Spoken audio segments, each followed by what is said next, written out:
Dear students, good morning. आज student chapter हम आगे बढ़ाएंगे बेटा। देखिए, अब कल हमने आवेश की विमा तक पढ़ा था कि आवेश की विमा क्या होती है। तो मैंने बताया था वो आपको कि आवेश की विमा निकालने के लिए हमने फॉर्मूला काम में लिया था I equal to Q upon T. I equal to Q upon T. आवेश प्रवाह की दर को विद्युत धारा कहते हैं। इसी से हमने इसका मात्रक भी निकाला था। क्या निकाला था? Q equal to I T. आप सभी जानते हैं विद्युत धारा का मात्रक क्या होता है? एम्पियर। तो विद्युत धारा का मात्रक क्या आ गया है? एम्पियर। टाइम का मात्रक होता है सेकंड। क्या होता है? सेकंड। तो ये हो गया सेकंड। तो आवेश का मात्रक हो गया एम्पियर इंटू सेकेंड। इसी को हम साइंटिस्ट के नाम पर क्या बोलते हैं? कूलाम।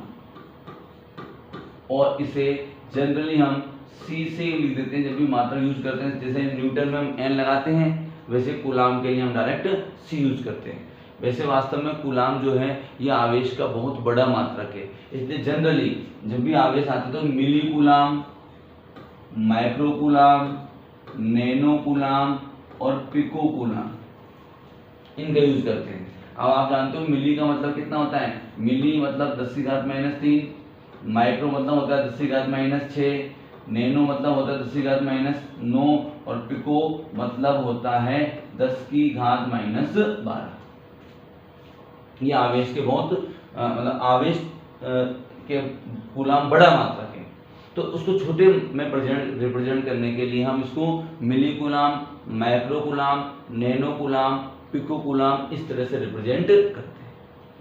ठीक है, अब आवेश के और अन्य मात्रकों की हम बात करते हैं। ठीक है बेटा, तो ये मेन बात तो ये होगी। अब ये तो एसआई पद्धति में मात्रक होता है, आप जानते हो एसआई इंटरनेशनल यूनिट जो सिस्टम है उसमें तो ये मात्रक होता है। सीजीएस पद्धति में इसका मात्रक क्या होता है? सीजीएस पद्धति में इसका मात्रक होता है ईएसयू, या तो लिखते हैं क्या? ईएसयू, इलेक्ट्रोस्टैटिक यूनिट, या इसको हिंदी में बोलते हैं स्थिर वैद्युत इकाई।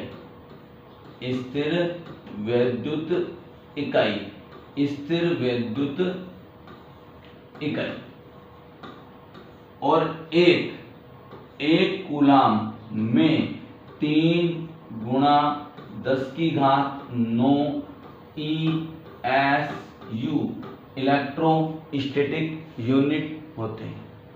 ये और मात्रक है एसआई। सीजीएस पद्धति में आवेश का मात्रक क्या होता है? सीजीएस पद्धति में आवेश का मात्रक होता है इलेक्ट्रोस्टैटिक यूनिट, जिसे हम स्थिर वैद्युत इकाई भी कहते हैं। इलेक्ट्रोमैग्नेटिक यूनिट होती है इसकी EMU, इलेक्ट्रोमैग्नेटिक यूनिट होती है इसकी EMU। और यहां पे ध्यान दीजिए आप, एक EMU, एक इलेक्ट्रोमैग्नेटिक यूनिट में 10 कूलाम होते हैं। एक इलेक्ट्रोमैग्नेटिक यूनिट में कितने होते हैं? 10 कूलाम। तो यहाँ देखिए, यहाँ पर तो ESU की बात करेंगे आप तो एक कूलाम एक ESU से इतना बड़ा है, काफी बड़ा होता है। एक कूलाम में इतने ESU होते हैं, मतलब एक कूलाम ESU से बड़ा है। बट यहाँ पर आप देखिए एक EMU में 10 कूलाम है, मतलब इलेक्ट्रोमैग्नेटिक यूनिट जो है एक EMU एक कूलाम से ज्यादा होगा। ठीक है, ये एक कूलाम जो है, एक कूलाम इक्वल टू 3 × 10⁹ ESU है, और यहाँ एक EMU बराबर 10 कूलाम। अब कुछ साइंटिस्ट के नाम पे जो डायरेक्ट मात्रक यहाँ लिए जाते हैं वो बताता हूं मैं आपको। देखिए, एक मात्रक तो होता है फेराडे,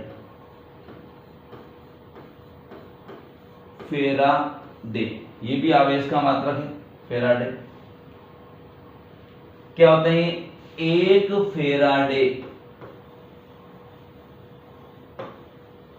एक फेराडे बराबर होता है 96,500 कूलाम।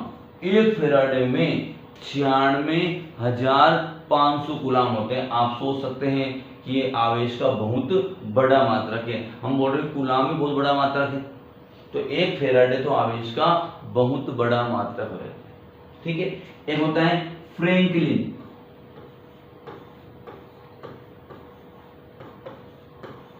फ्रैंकलिन और एक फ्रैंकलिन, एक फ्रैंकलिन बराबर एक ESU बराबर एक ESU में कितने गुलाम आएंगे, तो इसको अपोन में ले जाइए आप। एक ESU बराबर आएगा 1/3 गुणा 10⁹ कूलाम। तो एक फ्रैंकलिन बराबर होता है, एक फ्रैंकलिन बराबर होता है 3 गुणा 10⁹ कूलाम। तो ये आवेश से कुछ और मात्रक हैं। क्या क्या मात्रक हो गए, एम्पीयर गुणा सेकंड भी आवेश का मात्रक है। देखिए आप स्थिर विद्युत इकाई ESU सिस्टम में SI सिस्टम में CGS सिस्टम होगा, उसमें मात्रक क्या आएगा, SI सिस्टम में तो मात्रक आएगा कूलाम, और CGS सिस्टम में मात्रक क्या आएगा, सेंटीमीटर ग्राम सेकंड वाला जो सिस्टम होगा उसमें मात्रक क्या आएगा, ESU, इलेक्ट्रोस्टैटिक यूनिट। हिंदी में क्या बोलते हैं, स्थिर विद्युत इकाई। ठीक है डियर स्टूडेंट्स, आगे देखिए अब साइंटिस्ट के नाम पर कुछ डायरेक्ट मात्रक लिए गए हैं। वो क्या है, फेराडे, ये भी आवेश का मात्रक है, फ्रैंकलिन, ये भी आवेश का मात्रक है। बेसिक मात्रक जो हम बहुत बार यूज करेंगे वो होगा कूलाम। तो एक फेराडे में कितने कूलाम होते हैं, एक फेराडे में होते हैं 96,500 कूलाम। और एक फ्रैंकलिन में क्या होता है, एक फ्रैंकलिन एक ESU के बराबर है, और एक फ्रैंकलिन बराबर होता है 1/3 गुणा 10⁹ कूलाम। ठीक है, अब इसके प्रायोगिक मात्रक जनरली एम्पियर इनटू आवर, ए गुणा H, ये मात्रक और काम में लिया जाता है। एम्पियर इंटू आवर यहां से है, एम्पियर इंटू सेकंड, सेकंड ने क्या ले लिया R। तो आप देखिए एम्पियर इंटू R, R को आप सेकंड में कन्वर्ट करेंगे, 60 मल्टीप्लाई विद 60 तब 3600 सेकंड होगा। तो 1 ampere into R equal to 3600 ampere into second. तो आप इसको 3600 क्या हो जाएगा, एम्पियर इंटू सेकंड क्या होता है, कूलाम। तो 1 एम्पियर इंटू घंटा में कितने कूलाम होते हैं, 3600 कूलाम होते हैं। ये सभी आवेश से क्या हो गए, मात्रक। विमा आपको याद है आवेश की, बताए थे आवेश की विमा, इस फॉर्मूले से बताइए। देखिए आप Q इक्वल टू IT, तो एम्पियर मूल 7 राशियों में आती है विद्युत धारा, इसकी विमा क्या होती है A, और समय टाइम की विमा क्या होती है T। तो आवेश की विमा क्या हो गई, तो आप देख सकते हैं आवेश की विमा हो जाएगी AT। इसको हम बिल्कुल स्टैंडर्ड तरीके से लिखते हैं, तो लिखेंगे m⁻0 L⁻0 T और A। T और A पर मैंने कोई घात नहीं लगाई है, इसका मतलब इन पर एक एक घात है। तो ये हो गए आवेश के मात्रक। मेन मात्रक कूलाम है, और आप थोड़ा ये ध्यान दीजिएगा, इसे मिली, माइक्रो, नैनो, पिको इस रूप में लिखा जाता है। जब बड़े आवेश के बारे में न्यूमेरिकल वगैरह में आएगा तो वहां कूलाम बहुत कम मात्रा आपको मिलेगा। ज्यादातर मात्रा आपको क्या मिलेगा, millicoulomb, microcoulomb, nanocoulomb, picocoulomb. तो ये जो आगे लगे हुए P, इस P का मतलब होता है 10⁻12, एंड नैनो 10⁻9, माइक्रो 10⁻6, मिली 10⁻3। ठीक है डियर स्टूडेंट्स, अब इसके बाद हमारा जो नेक्स्ट टॉपिक है वो हम लेंगे आवेश के बारे में, छोटे मोटे कुछ इसके गुण, आवेश के गुण धर्म। देखिए किसी वस्तु पर आवेश कैसे आया, तो आपने देखा कि किसी वस्तु पर आवेश आया इलेक्ट्रॉन के देने या इलेक्ट्रॉन के लेने के कारण। मतलब आवेश हमेशा इलेक्ट्रॉनों के आदान प्रदान के कारण ही किसी वस्तु पर आएगा, इसलिए आवेश क्या होती है, अदिश राशि। ठीक है, इसके अदिश राशि कोई दिशा वगैरह हम इसकी नहीं लेते हैं। तो आवेश कैसी राशि होती है, अदिश राशि होती है। पहला ये है क्योंकि इसका जो है उत्पत्ति जो हुई है वो आवेश इलेक्ट्रॉनों के आदान प्रदान के कारण हुई है। मैंने बताया था आपको आवेशन के लिए केवल और केवल कौन जिम्मेदार होते हैं, आवेशन के लिए जिम्मेदार होते हैं केवल और केवल इलेक्ट्रॉन। ठीक है। अगली बात ये देखो, आवेश हमेशा द्रव्यमान से संबंधित होगा। अगर कहीं पर भी आवेश है, किसी वस्तु पर भी आवेश है, तो ये जरूरी है कि उसका द्रव्यमान होगा। लेकिन इसका उल्टा जरूरी नहीं है कि द्रव्यमान है तो आवेश होना जरूरी नहीं है, परंतु अगर आवेश है तो द्रव्यमान होना जरूरी है। बहुत, अगर आप जानते हो बीटा प्लस, बीटा कण जाने हैं, beta plus beta minus, beta कण ये होता है इलेक्ट्रॉन, ये होता है पॉजिट्रॉन। इनका द्रव्यमान बहुत कम है, इलेक्ट्रॉन के द्रव्यमान के बराबर। जानते हो आप सभी इलेक्ट्रॉन का द्रव्यमान कितना होता है? 9.1 इंटू 10⁻⁻31 किलोग्राम।